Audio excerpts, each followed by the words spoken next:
do you start to feel that despite all of the criticisms we have of Mikel Arteta, when he pulls off results like that, yeah, I'm being a bit reactionary, but maybe we're being a bit too harsh on him. Should we, not call for him to be potentially sacked? Where are you at with the gaffer? Has anything changed? No, nothing's changed other than me to say what a performance from him, because I thought he got everything spot on the night. Now, we can go down that road and go, oh, do you know what? He beat Real Madrid 3-0. Let's give him another 5 years because he's been absolutely exceptional. I think that's going a little bit too over the top, in my opinion. We've sort of got to win this competition. It's not about getting through against Real Madrid and then he gets a new contract, even though he's already got one already. I think when we look at Mikel Arteta, should he stay, should he go? I'm kind of done with that debate now because he's staying. Just. So it's a little bit like saying, what do you think of Aubameyang? Do you think he should have stayed or should have gone? Well, he's gone now. Who cares? Like, you know what I mean? He's done. Like, we move on. I feel like we're kind of at that scenario with Mikel Arteta. We're talking about him leaving or staying. Well, he's already signed. He knows he's staying. There's a massive summer planned. Andrea Bert has been appointed alongside him. They wouldn't be doing that if he was going to be coming out the door. They'd be looking at a new manager and asking Andrea Bert who they believe we should be appointing alongside him, right? So it looks like they're giving him this kind of faith. If he goes and wins the Champions League, I'm happy to go on a stream and go and take selfies with a bloody statue that he's had made for him and all this. I don't care. Like, join the club. This is what we want. Saying, I'll eat as much humble pie as everyone wants. I'll say I didn't think he was good enough to get across the line, and I'll hold my hands up and say I'm wrong. And I'm sure there'll be a lot of Muppets online that will think that's box office entertainment content. But for me, if he does the unthinkable, which is win, which is what I think we should be calling for him to do, he's done his job and he deserves his contract and he deserves to stay. So that's where I'm at. If it was me and I was running Arsenal, he would be removed if he doesn't win the Champions League end of this season. However, that ain't going to happen. I don't run Arsenal. A lot of the people in the chat are probably glad I don't run Arsenal because they love him. So for me, they're all believing that this guy can do the best and bring out trophies to us. So I really hope that there are, there's a chance for us to go all the way. I think we will get to the final. I think we will. Hope so. I don't know that we're good enough to beat Barcelona or Inter, but I do think that we'll get to the final. And then it's a roll of a dice. I think the PSG side is actually the one I wanted, not Villa. Now, I'm not, we've not got there and neither have PSG yet, but if you're looking at predictions and when you do the tables, I now see that changing. I had an El Clasico final before so did I. Picked. I thought it would be Barcelona and Real Madrid. I think Barcelona are the best out there. I think Inter Milan are a close second, but because they're on the same side of the draw, one of them's going out. For me, I think Barcelona's quality will shine through, although I do not think people should be sleeping on Inter Milan. I think Simone Inzaghi is ridiculously good, talented manager, tactician. But I really think we've got 1 foot in the semi-finals now, and it's going to be squeaky bum time. But I do believe that if they score early, then there's going to be a lot of nerves in the team and the stadium for Arsenal fans. But we've got to relax. We're 3-0 up.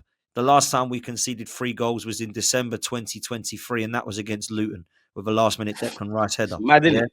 So when you look at it like that, it's been a long time. So this defensive unit is one thing that I will say I have a lot of credit for. And I thought the back line and the midfield against Real Madrid on Tuesday were outstanding, DG. I've got to say it. Dan, everything you said, I echo, and it's lovely. If you told me that we'd beat Real Madrid, I would have probably looked at you like you're smoking something special, and definitely within the remit with this. And I want to see 3-0 as well. Like, 3-0, bro. 3-0, bro. Not 1, not 2, but 3. And we'll get onto it. But 2 screamers from our 6/80. Merino, who's not a striker. We got a centre mid player, left back. We got a depleted side. That's actually one thing I've liked as well, because I don't really care about external validation where it comes to our football club. And I know the game's the game, right? But it wasn't said before, but there was that element of, it's not the best Madrid side. They're in poor form, blah, blah, blah, blah, blah. And people would look at that to kind of knock down what we achieved in 90 minutes. That is not Arsenal's strongest team, and we've been critical about our players' ability to handle pressure in high moments. We've been critical about the stadium, and they stood up tall, from the young Lewis Skelly to Merino, who's had a bit of a mixed season per se, to Kivior, who can't buy a game, and if it was up to me, you wouldn't have played. Like, I have to give Timber's amazing. You have to give the plaudits to everyone, and what I liked about that was a professional performance. I think mentally we approached it in the best way. There were a couple of shaky moments, and on another day, and definitely against Real Madrid, I wish that we scored a couple of goals similar to Merino's, in that Saka could have had 2-3 assists. And Bukayo Saka, what a player and what a campaign he's having despite his injury. Like, we stood up to be counted. Why do you think, though, like, maybe not necessarily the result. You could include that if you want, but why do you think these nights are a rarity at Arsenal? Like we could count on one hand, as you kind of alluded to, Barcelona. I think there was one against Bayern Munich. In the Premier League, you've obviously got Nelson, you got Welbeck. I'm sure Cesc Fabregas has one.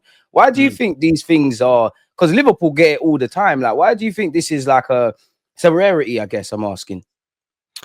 I just think it's a harsh reality of how poor Arsenal have been in the last decade, if I'm honest with you, bro.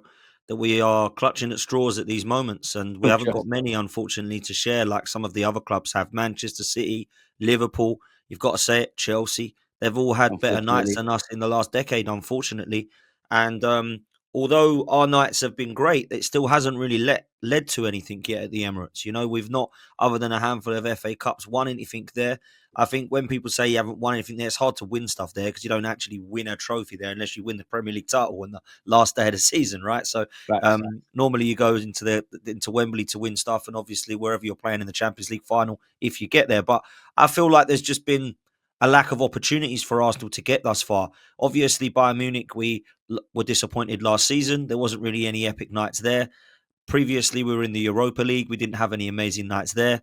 We struggled, if I'm honest with you, previously in Champions League nights where we've been embarrassed under Arsene Wenger, where we've been losing 10-2 against Bayern Munich at two legs. We've gone out to a lot of clubs, Barcelona's, Bayern Munich's, AC Milan's. It's been tough. And that's all I put it down to. We pray and we cross everything that we've got more success to come and more nights like that. But let's be real, as much as it sounds very pessimistic and negative to say, this means absolutely nothing if we lose 3-0 and go out on penalties. So we have to get the job done over there and not get too giddy. And you mentioned it, yeah. It's like the only thing that takes the gloss off this is the talking points. Like, where's this Arsenal been all season? Why haven't we become accustomed to this? It's side note, completely irrelevant. But one thing I did like, and maybe I'm just on the hopium and copium, but Berta on the pitch for no reason after the game, right? But it's almost like a thing where it's like we have the nights where we kind of get to see what we could be like on a regular basis, and then we do certain other things which is quite jarring. Well, I wanted to ask you, because you kind of touched on it, yeah.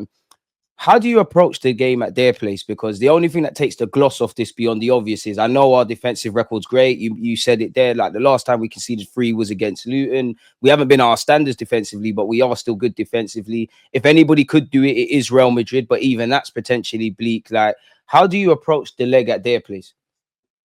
I don't think we do anything too dissimilar to what we did at the Emirates, because we didn't go all out there and pepper their goal and gung-ho football, and we weren't in a position to be like, how aren't we 4-0 up the way we're playing? We didn't leave ourselves open. We kept lucky Courtois was in top form.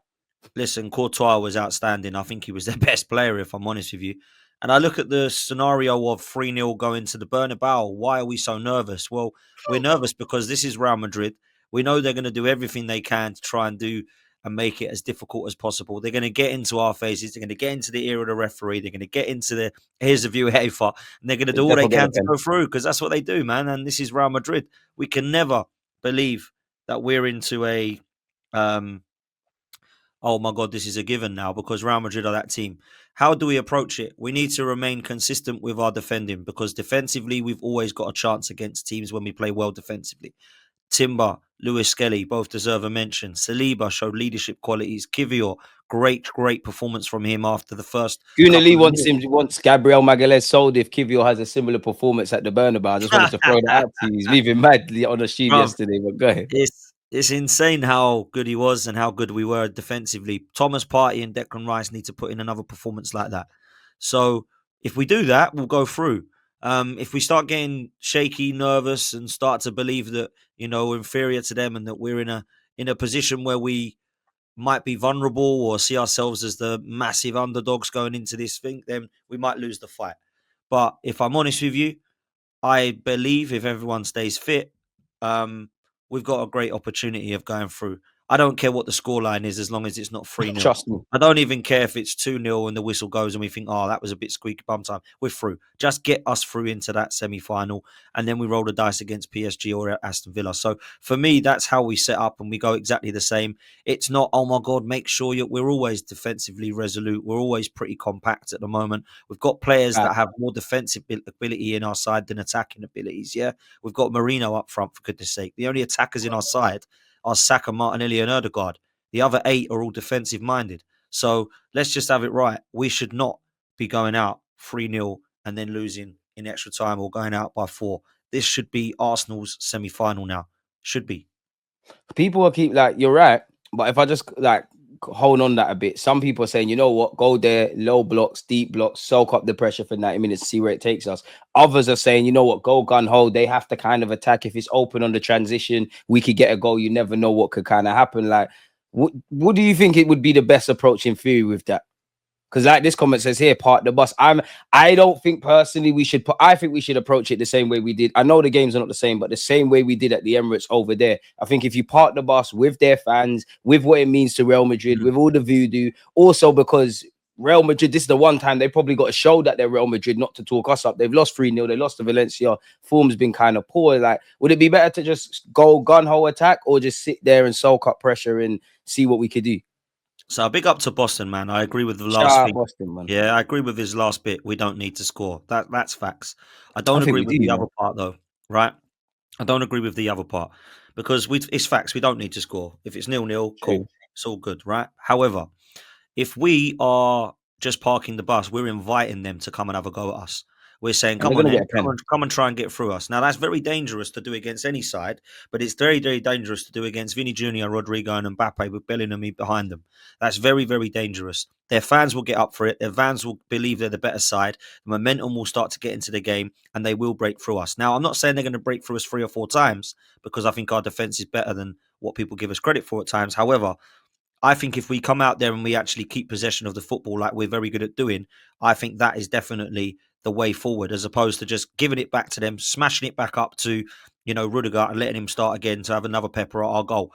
I ain't going to enjoy watching that for 90 minutes, trust me. Yeah. So I think that we come and we believe that we're a good side. We believe that we can match them. We believe that we're the team that beat them 3-0 in the first leg and have belief and self-belief as a team that actually we could go to the Bernabeu and beat them. They haven't conceded against them yet, right? We've played them 3 times. We're yet to concede a goal. Now, I know they're completely different sides, so both sets of sides, Arsenal's and Real Madrid's. I said I didn't believe that we would be able to do what was amazing last season because we had TT. We don't have TT anymore. However, when you've got players like Declan Rice that can put 2 of the best free kicks you'll see in your life in the top bins, and you've got Mikel Marino, who deserves a lot of credit with his finishing ability. Not that I thought he was outstanding. I thought he definitely deserves credit. You know that we've got moments players, and I think that's something I've questioned. Is Saka's our only moments player? I think we've proved that we've got another couple in the side now. So I think for me, we just need to understand what's at stake here. We're 3-0 up. We do not lose it. Do not lose this game now. Do not go out of this game in this scenario. Because that third goal, that Marino goal, by the way, is so important. Yeah. When you look at it going in there, people in the chat saying you didn't give us a glimmer of hope. I didn't. They didn't do the same either, man. I give us no hope. I'm happy to hold my hands up and say I give us no hope. Everyone's a genius in hindsight. And don't get me wrong. If you would have said to me Arsenal 1-2-1 at the Emirates, I wouldn't have gone, you're kidding me. You're kidding. I would have gone, wow, amazing. I'd have been wow regardless, even if we went with a draw. This is for me. When people said to me, what do you think will happen? I don't know, but we won't go through the tie, I said. Oh, you didn't give us a glimmer. You thought we'd get pammed. I never said we get pammed. I didn't think we'd go through the tie. I didn't go if that was 2-1 or 4-2 or 2-0 or whatever. I didn't think it would be like 10-1. Do you know what I mean? So I just didn't think we were going to be 3-0 up in the first leg. I don't think anybody did, man. People can laugh at people that doubted and all that, but let's be real. No one had 3-0. Dan, who cares? We want to be wrong. We want to win stuff. It's like when everything's going bad at the club, the negatives do. I told you so. We won, bro. Brother, we won. We won 3 goals to 0. The job's not done. People that say we're going to beat Man City 3-0, and we drew 2-2, are on the other end of it going, I got that wrong. Sometimes you get it wrong in football, man. And And you know what? I think there's a lot of the pundits that were shocked and stunned. The media were outstanding. L-Bag's lottery tickets numbers, unreal. man. Yeah, man. Do you know what? The goals, which I'm sure we'll come on to, the commentary was so good, man. Like I listened to all the commentary. It was just I haven't heard commentary like that for a long time when it comes to Arsenal, you know. So yeah, man, exactly. It's class, man. It's class. Let's get into some individual performances. Let's start from back to front. Yeah, obviously, big up David Raya. You did have 1-2 saves to make with Mbappe. Not downplaying your performance, but you was calm. Kivior, because big up Gooner Lee. But Gooner, I'm very critical of Kivior. But Gooner Lee was saying, you know what? If Kivior has another performance like that at the Bernabeu, Gabriel Magalhaes 100 million to Saudi, uncomfortable conversations. And many people would have, had Ben White have been a bit fitter, maybe Kivior doesn't play. Let's be real. Obviously, this game is romantic and he did well, but he only comes in when we're down to our bare bones. But if I'm critical of him, I have to give you your flowers. You stood up tall. You did, there was a couple of shaky moments initially from several players. That's bound to happen. And I do think people focus on Kivior's ones and not necessarily our star boy, Bukayo Saka, etc. But he stood up tall, man. What do you make of Kivior first thing? I thought he was outstanding other than the first couple of minutes, which looked pretty shaky.